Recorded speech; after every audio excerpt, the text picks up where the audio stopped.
Welcome to the Explainer. Today we're digging into a pretty intense spiritual text called How to Repel Evil Spirits.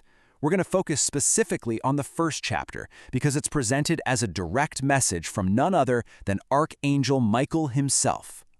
All right, here's how we're going to break this down. First, we'll look at Michael's cosmic war on evil. Then, we'll get into how these spirits actually take hold of people. After that, we'll cover your first line of defense, the biggest threat out there, Satan, and finally, how you can actually wield the sword of justice to fight back. Okay, let's jump right into our first section, Michael's war on evil. So, to kick things off, who is the voice we're hearing in this chapter? And what's his whole deal? What's his mission? Well, the text doesn't waste any time. It comes right out and says, I am Archangel Michael. He identifies himself as a leader of the archangels, and his main job? To fight all things wicked in the name of justice. So right away, he's framed as this ultimate warrior for the divine. So where did this whole conflict begin? Well, the book traces it all the way back to when Michael first locked up Lucifer. But, that wasn't the end of it, not by a long shot. Instead, the forces of hell just switched tactics and started this massive campaign to pull human beings over to their side. And get this, the text says this battle has been raging for over 100 million years. You might be wondering, why doesn't Michael just, wipe out all evil?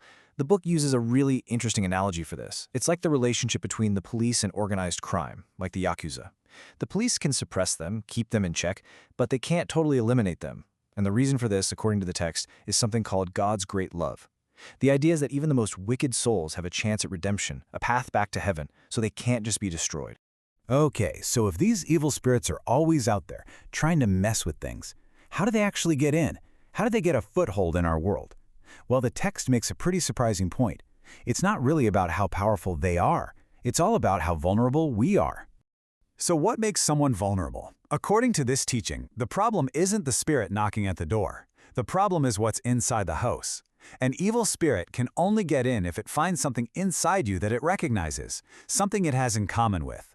And what are those commonalities? Well, the text gets pretty specific. It says evil spirits are basically tuned in to certain human weaknesses, things like an obsessive desire for fame or lust that's totally out of control. Even destructive thoughts you might have when you're frustrated, or that little dark thrill some people get from doing something wrong, like stealing. The core idea behind all of this is a Japanese concept called shuchaku. It basically means a really strong attachment or obsession. You can think of it as being fixated on worldly things, desires or even negative emotions. And it's these attachments, these fixations, that basically punch holes in your spiritual defenses, creating the gateways for this negative influence to slip through. But why? What's the motivation for these spirits? It's actually kind of sad in a way. They're desperate to feel the physical world again. All the sensations they can't have because they don't have a body. And their second goal? It's recruitment. They want to drag more souls down with them and, increase the population of hell. All right, so that's the problem. What about the solution? Let's get into your first line of defense. The text lays out a really clear three-step strategy to protect yourself. But before we get to the methods, Michael makes one thing crystal clear. The responsibility is on you. The cause for being targeted lies inside your own heart. If your heart doesn't have a gap, if there's no opening created by those attachments we talked about, then nothing can get in. It all starts from within. So here are the 3 pillars for your daily spiritual protection. Number 1, live with humility. See yourself as a soul that's here on earth just for training, as part of God's big plan. Number 2, know contentment. That means being grateful for what you have, because that's the ultimate antidote to endless desire. And finally, number 3, control your thoughts. Stop the jealousy, the suspicion, comparing yourself to others, and instead try sending out thoughts of blessing to people. Now, this is really important. We have to understand that not all evil spirits are playing in the same league. The text makes a really sharp distinction between your average run-of-the-mill spirits and, a much, much greater threat. And Michael knows what you might be thinking. He speaks directly to that modern skepticism, saying, you may laugh, you may say it's a fairy tale, but then he drops the hammer. But the fact is, the one called Satan truly exists. It's presented as a hard fact, not some old story. And here's where things get really interesting. The text explains that Satan isn't just one single guy with a pitchfork. It's actually a category of incredibly powerful and arrogant spirits. And who were they? They were once powerful human beings. We're talking religious figures, politicians, great thinkers. but they fell because of their massive pride. And now their whole mission is to corrupt the current generation of leaders here on Earth. So how would you even know if a leader is being influenced by this kind of entity?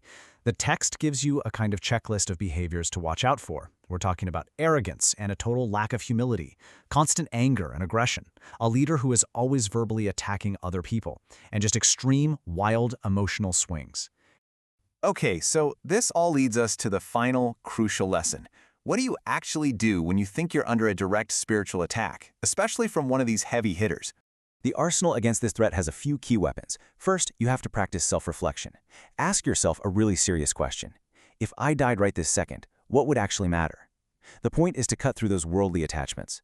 Next, you need unshakable faith in God, in your teachers, in your allies. Then, you have to make decisions based on what's best for the most people. And finally, you have to banish indecisiveness. Take a firm stand for what you know is right. But when all else fails, what is the ultimate weapon the text gives you? It's actually surprisingly simple. It's a direct call for help. When you feel like you're being overwhelmed, you call Michael's name. See, calling his name isn't just screaming for rescue, it's an act of alignment. You're basically declaring which side you're on, the side of justice. And according to this teaching, that's where Michael's power is. When you seek righteousness, you're stepping into his territory, under his protection. And this is the final, incredibly empowering message. You are not meant to fight this alone. It's about finding the courage inside yourself to draw a line in the sand and stand up for justice. And that act of will, that choice, is what summons Michael to your side. He draws his sword with you, and together you fight. So that wraps up our look at this first chapter. The text leaves us with this one last big question to chew on. What is the evil you really need to confront? Because as we've seen, this battle isn't just about fighting some shadowy force out there. It's about confronting the pride, the attachments, and the negativity inside our own hearts that give those forces a way in.